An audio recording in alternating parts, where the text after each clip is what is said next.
A man is sentenced to life for a crime he didn't commit. But what he builds behind bars, no one saw coming. A cold wind howls across a Maine courtroom in 1947.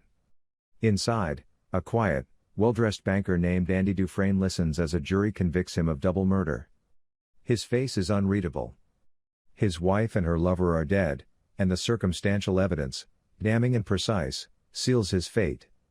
Despite his insistence on innocence, Andy is handed 2 life sentences and is sent to Shawshank State Penitentiary, a gray fortress of stone, routine, and despair. The prison is a harsh world, governed by silence and survival. The inmates are rough men, lifers with long shadows behind their names. The guards are no less cruel, led by Captain Hadley, a towering figure quick with a club. The warden, Samuel Norton, preaches the Bible while dealing in corruption with equal fervor. Among the prisoners is Ellis Redding, an older, sharp-eyed man known for his ability to get things. He narrates the story with calm reflection, weaving together memories of pain, humor, and quiet miracles. When Andy arrives, Red sizes him up like he does all fresh fish. But Andy is different. He walks like a free man.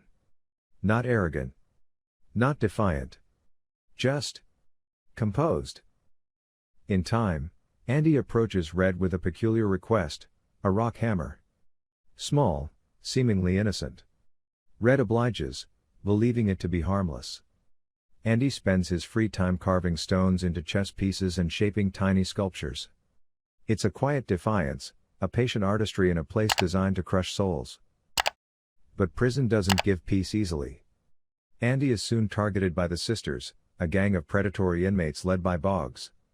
They assault him repeatedly, until one day, fortune shifts. Andy overhears Hadley complaining about inheritance taxes and offers financial advice. Skeptical but intrigued, Hadley lets Andy help. In a single afternoon, Andy gains protection, not just from Hadley, but from the guards themselves. Boggs is later beaten into a wheelchair by Hadley, an unofficial warning to anyone else who might touch Andy. From that moment, Andy becomes an unlikely pillar in Shawshank. He offers tax help to the guards, files for college funding, and eventually wins the favor of the warden himself.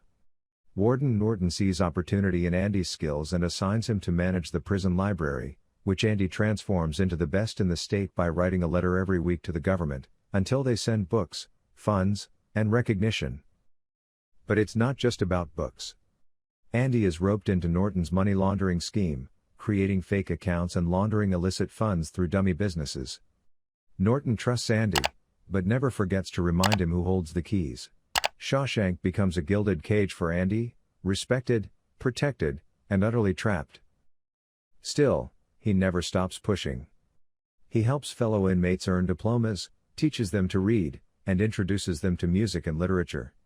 In one unforgettable moment, he locks himself in the warden's office and plays an aria from Mozart over the loudspeakers. The music lifts across the yard, and for a few minutes, every man in Shawshank feels free. Andy is thrown into solitary for it, but he returns with a spark in his eyes. Years pass. Hope flickers in small ways. Then, in 1965, a new prisoner arrives, Tommy Williams, a young crook with a wild spirit and a gift for storytelling. Over time, he bonds with Andy and Red. But when Tommy reveals that he once served time with a man who bragged about murdering a banker's wife and her lover, Andy dares to hope for exoneration. He goes to the warden with this information, pleading not just for justice, but for a second chance. Norton, however, sees danger. If Andy is released, the whole money laundering operation collapses. Norton responds with cold brutality. He has Tommy killed under the guise of an escape attempt, and Andy thrown into solitary confinement for 2 brutal months. When Andy finally emerges, he is quiet.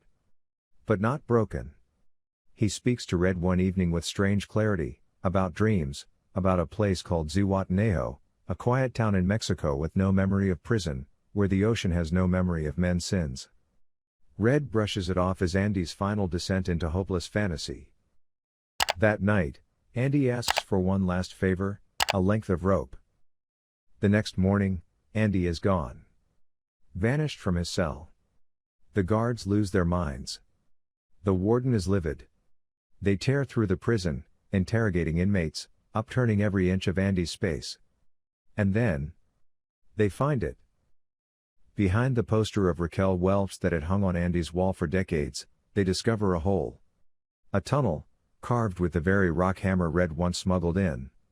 For nearly 20 years, Andy had been digging, inch by inch, fistful by fistful. By night, he chipped at the wall; by day, he scattered the rubble in the yard. And on that stormy night, while lightning cracked the sky and rain poured from the heavens, Andy crawled through 500 yards of sewage pipe, escaping into the rain and vanishing into the night. The next days are chaos. The warden receives a package in the mail, proof of Andy's theft, along with the damning evidence of his laundering. The fake identity Andy created, Randall Stevens, has drained every account Norton used for his schemes. Police arrive to arrest him, but Norton, unable to face justice, ends his life with a bullet. Back in Shawshank, Red is stunned. Inspired. He watches time roll forward with new eyes. Eventually, he's granted parole. After 50 years inside, freedom feels like exile. He struggles to find meaning, haunted by the old ghosts of routine and regret. But then, he remembers Andy's words. And the promise. Red violates his parole and travels across states. Deep in a field beneath an old oak tree, exactly where Andy told him, he finds a buried box. Inside is money. And a letter. Andy invites Red to join him in Zihuatanejo, to rebuild a life not shaped by bars or numbers or chains. And so, Red travels. Across the border, across the memory of a life lost. On a quiet beach, Andy sands an old fishing boat. He looks up, and there stands Red, free at last. The waves crash softly. The sky stretches wide. And for the first time in decades, both men are truly free,